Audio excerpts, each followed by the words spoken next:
Приветствую тебя, инженер. Мы очень удачно с тобой запустили сепаратор. И если ты это видео пропустил, ставь меня на паузу и иди смотреть, потом возвращайся. Я понял, что такая простая задача, как чтение схем, вызывает у тебя жжение ниже поясницы. Поэтому мы сегодня запустим второй агрегат, который тебе доверят на борту, как только ты туда поднимешься, весь такой уникальный, с красным дипломом, возможно, даже с двумя, но неважно. Запустим мы его двумя способами. Один нормальный способ здорового человека, а второй дорого-богато. Если ты не знаком с опрыскнителями, то иди по подсказочке, либо ссылка в описании тоже есть. Смотри видосик ознакомительный по опрыскнителям я делал. Опять-таки ставь на паузу, смотри, возвращайся сюда.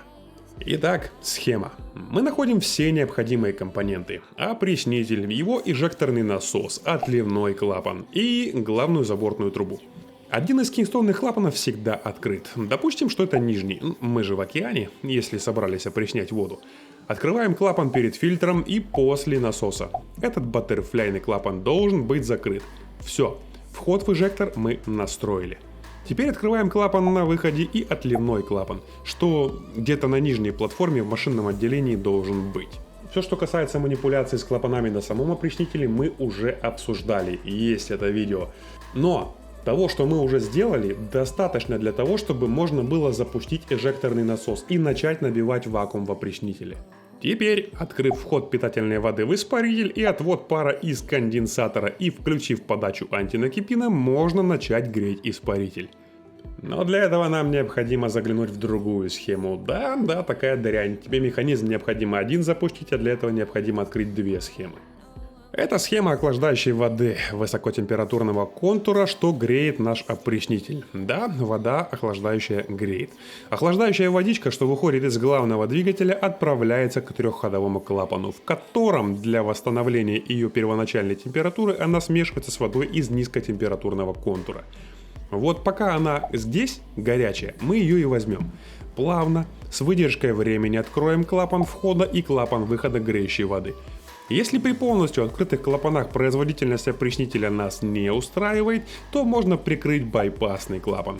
Тогда в опрыскнитель пойдет больше воды. Вот тут, инженер, осторожно, будь внимательным, гляди, чтобы главный двигатель инеем не покрылся. Все, опрыскнитель работает, грубо, на схеме.